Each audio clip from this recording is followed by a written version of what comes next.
think I have to push a button.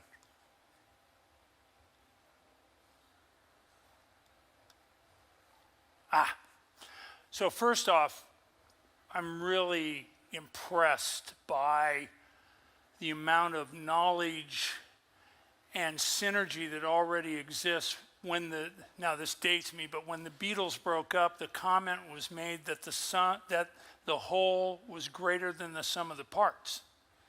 And this is exactly the challenge that we have, because there's an old English or American saying that says something about locking the barn door after the horse got out. And so who cares about security until they get breached? The point that I'm making is that selling EV chargers is hard because organizations, they know they need them. They know they're going to have to do it, but unless there's free money or a government regulation, no one's that motivated. It's always next year. Yeah, well, we'll do that next year. Whether it's smart door locks, EV chargers, identification security, all of us have individual products that make it easy sometimes for the customer to say next year.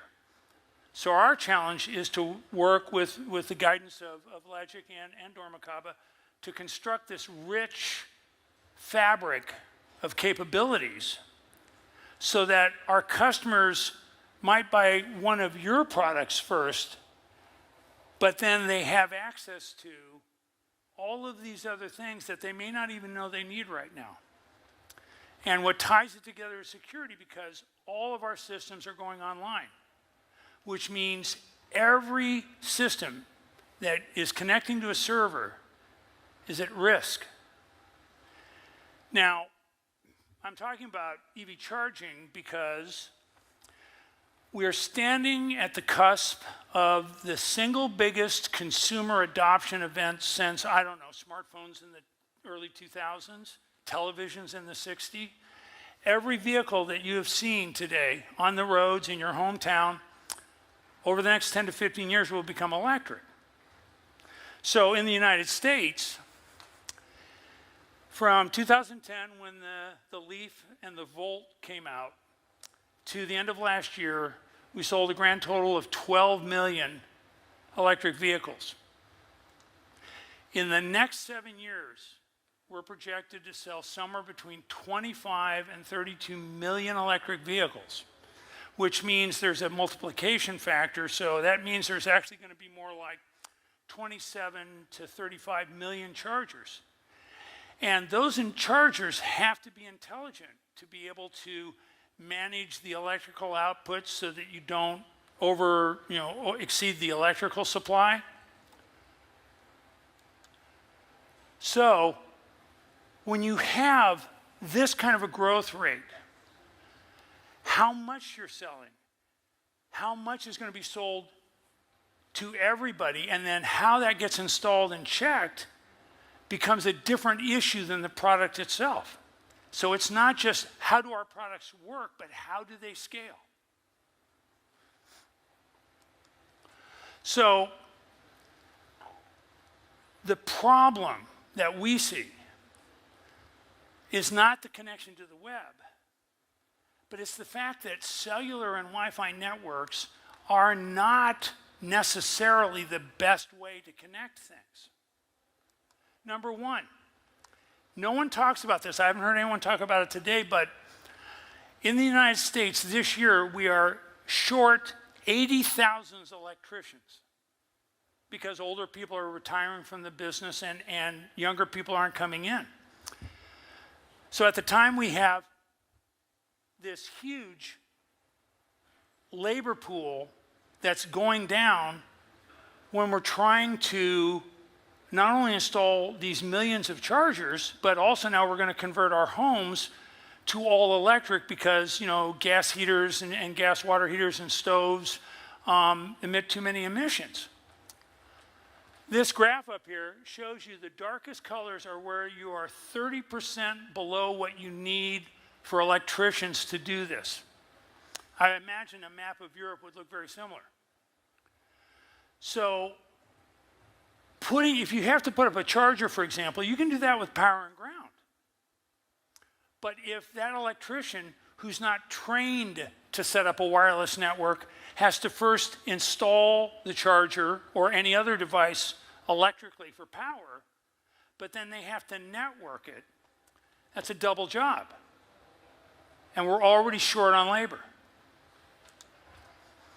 Number two, how many people here have sat in a room and the other person was sitting in their office and the line dropped? A lot of people don't know, but a cell tower, if it gets hammered in a quadrant with too many calls, it will vector more energy towards that sector, but it inevitably drops off calls. And then, you know, Wi-Fi, interestingly enough, is a directional. You have to have a clear line of sight to the device that you're covering. So in the case of EV charging, say in a public garage where you have all these concrete pillars and things, you have to put up multiple gateways, and if a big truck pulls in front of the chargers or that gateway, after a few minutes, the chargers are going to drop offline. This is a study in the San Francisco Bay Area where I live of all of the public, DC fast chargers. They went around and tested in a 3-month period towards the end of last year, and they found that 22% of those chargers were offline. You were not able to charge. Now, in my previous company, we ran the Los Angeles County Employee Charging Network, which was, I think, at the time, 560 chargers servicing 2,500 employees. And I can tell you that 80% of the time these things happen, with the exception of a broken connector, is because of a network problem, not because of a technology problem with the charger. And then finally, every place we connect becomes a threat axis. Because look at, just in simple EV charging, you've got the utility where the power is coming from, or the server that's saying when to turn on, when to turn off, when to turn up, when to turn down, to manage the load so we don't blow up a panel, because, people tend to notice explosions and things like that, and they're very distressed by it. Then you have all of the access through the internet. Then you have the connection to the charger. And then you have the connection between the car and the charger. That's more zeros than I want to multiply when you take this times 25 to 30 million. And that's just in the next 7 years. That's still not the total. So clearly, even though it's what we all use, I mean, think about it. None of us ever think about the network technology. It's like, Wi-Fi, it's everywhere. Cellular, it's everywhere. Well, it's not everywhere, and it's not very secure, and it's not even very reliable. So again, scale matters. If you're going to sell 25 to 30 million of something, particularly for an industry that took 12 years to sell 2 million, that scale makes you completely unprepared for what you're going to have to do and keep it secure. So we developed a concept that we call smartphone networking. So you think about it, you have a cellular connection in a charger. Most chargers will have one charger that has a cellular modem and a Wi-Fi, so they can act as the gateway for the 10 or 20 other chargers that are installed in the facility. I mean, hotel, apartment building, hotel, any sort of complex like that. So, number one, we use the driver's smartphone, because think about it. Your smartphone has a cellular modem, so you can get to the internet. I mean, that's how we get our movies and emails anyway. It has Wi-Fi, but like I said, Wi-Fi is not very good because it has these directional problems, at least in this application. But it also has another networking technology that we've heard mentioned before today, Bluetooth, BLE, Bluetooth Low Energy specifically. So why not use the phone to store the credential and the instructions, and now you can take this phone anywhere. It's amazing the number of places in the world, including developed countries, including big cities, that have plenty of electricity, but they don't have any cellular access, or it's terrible. So now we can take the phone and go anywhere in the world where there's electricity, and to be able to engage with that thing, whether it's a charger or a communications electronics locker, as was mentioned earlier, and be able to interact with it without there being any cellular coverage. So what does that do for you? If you have a labor crunch, you want to make install as simple and fast as possible. So let's get rid of the network. That's one less job the installer has to do. And I don't care what the product is. If you have to connect it to a network, you have entire companies that go around helping people just to get their networking working correctly. So let's get rid of the network. That way we're saving time and money on install. We already talked about drop calls, problems with directionality for Wi-Fi. Getting rid of the network actually improves your reliability because you have those less variables of things that can go wrong that end up impacting your device's performance. Cellular and Wi-Fi. I mean, Wi-Fi is 100 meters. Cellular can be 3,000 meters. And they're always on networks. So that means the bad guys can be out of visible range and have all the time in the world to sit there and try and figure out how to hack your network. And the minute they find one point to get in, now everything is exposed. Identity, controls. So at least with Bluetooth, it's only 10 meters. So that means you'll be able to see the person if he's trying or she is trying to, break in. But number two, you're also talking about short bursts. So if you can encapsulate your instructions and data and do a short burst, now not only does that person have to be close, but they have to try in time to figure out how to capture that data, which is encrypted. So getting rid of the network improves all of this, and of course, we have to start ensuring end-to-end security of anything that's connected to the internet in any way, because it's just too much of an opportunity, and I don't want to be sued for that. You think of the companies, if there's a breach, think of the installer's going to get sued, the company that provided the device. I mean, we're all at risk on this. So encryption and security, particularly network security, becomes incredibly important in this huge growth environment, the move towards online everything. I don't believe in the metaverse. If I don't like a person in real life, I won't like him if I meet him on the metaverse anyway. But these are the kinds of things that we can start thinking about. Oh, we have some patents on this. So how does that look? Okay, so we'll talk about the home. Most people drive less than 40 kilometers a day. Most people drive to exactly the same place, and if it's work, they'll probably be able to charge their car at work, right? So we know who your utility is, we know how much driving you do, and of course you can go in and modify the parameters if you have a big trip coming up or something like that. But what happens is the server creates your session parameters for the night. So this is, when to turn on, when to turn up, supply more power. Or we all get home at 5 p.m., everyone turns on the air conditioner, the stove, the television, the PC, and the Game Boy, and all of a sudden the grid goes,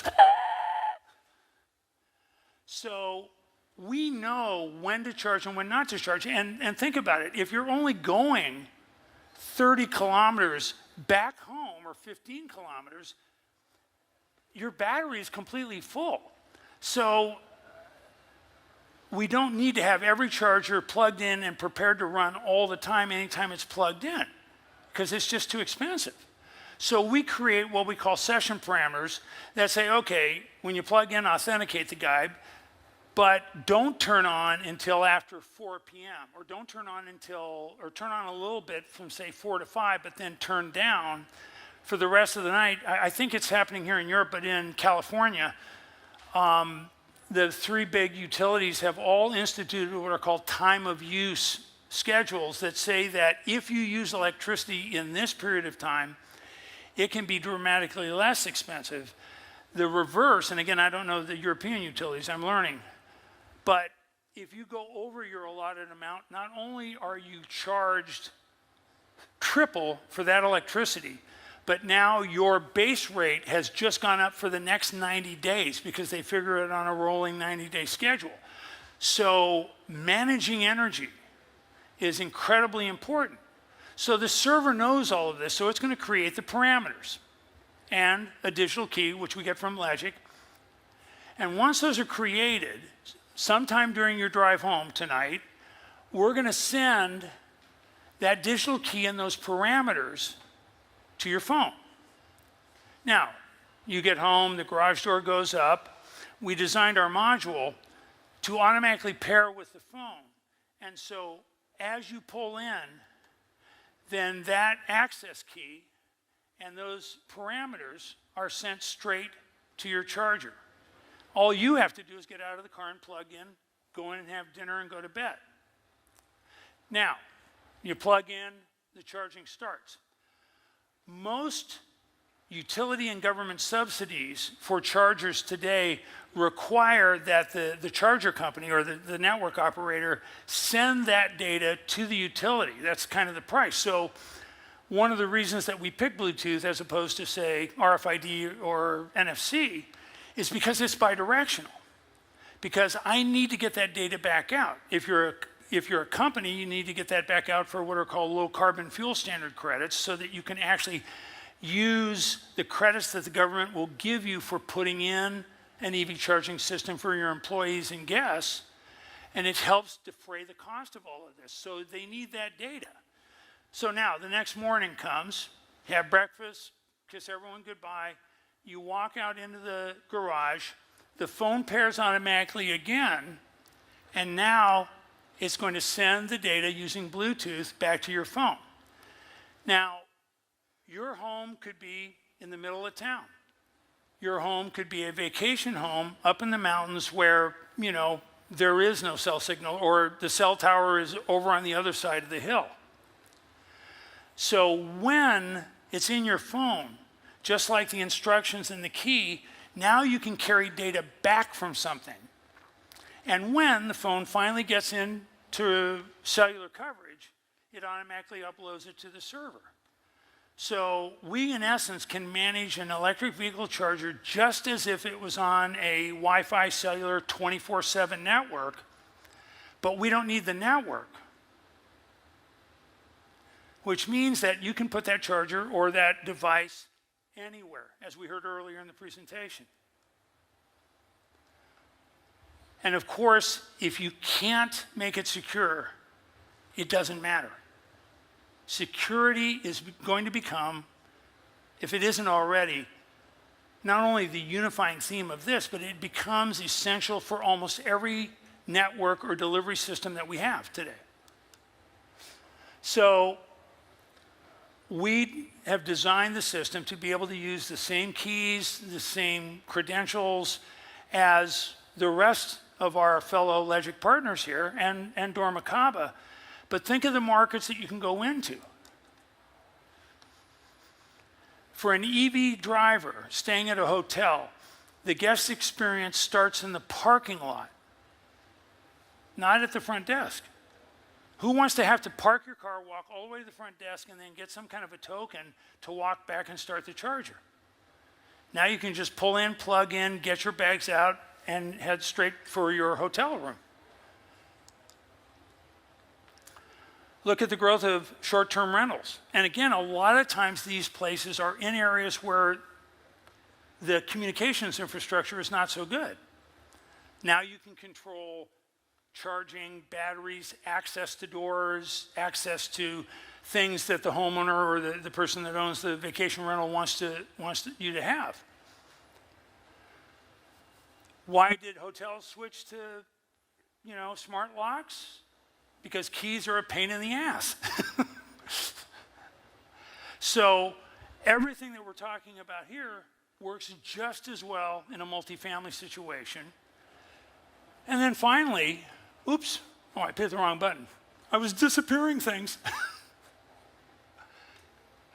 The parking industry and other access control industries Now we can integrate, and again, we get rid of the having to extend the network. You know, think of subterranean parking garage, you know, where you may go down 3 levels.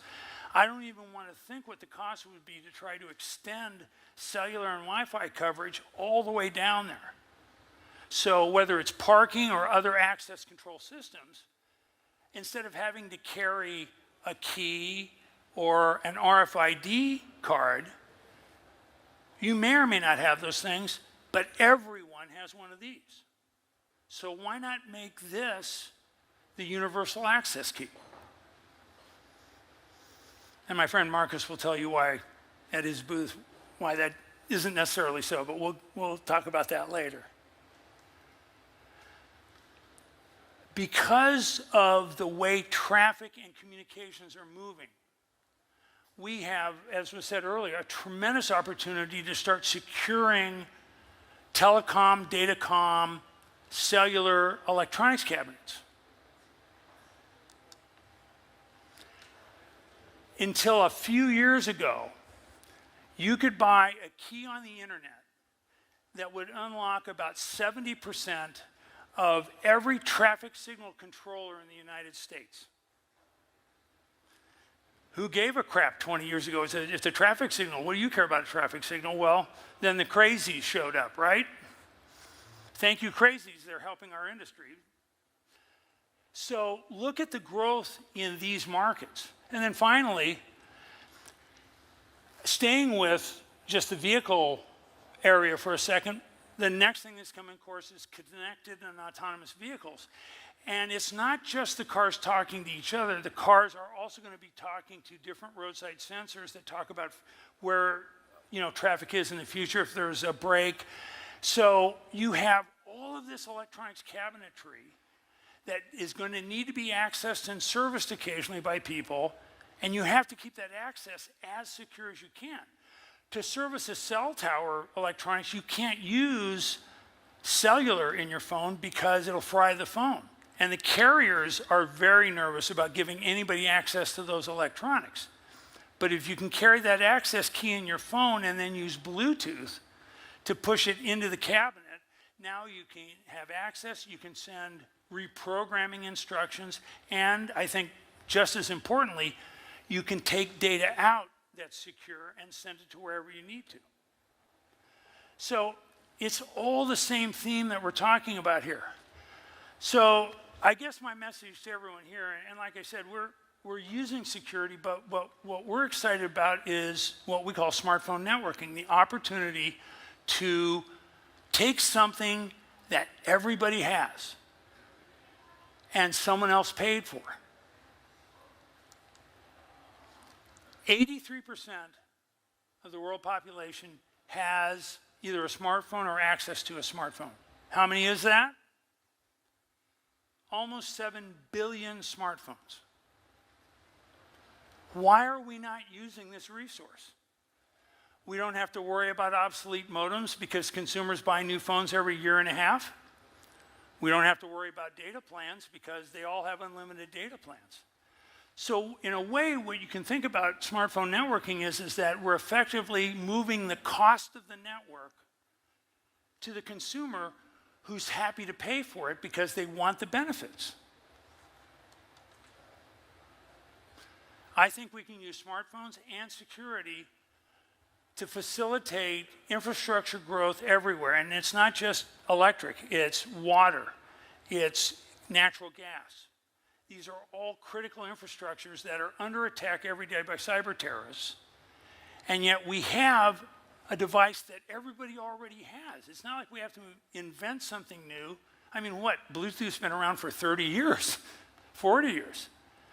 But what we can do, and this is another part of innovation, is to take existing tools and refashion them to a new purpose. That takes as much ingenuity as coming up with something brand new on a clean sheet design. And maybe one of the first things we can all do is look at our internal systems and look at the things around us and say, what can I do to take what's out there already and make it more effective and utilize it for my purposes? And that's it. I had to talk fast because I wanted to make sure no one was going to sleep yet. So.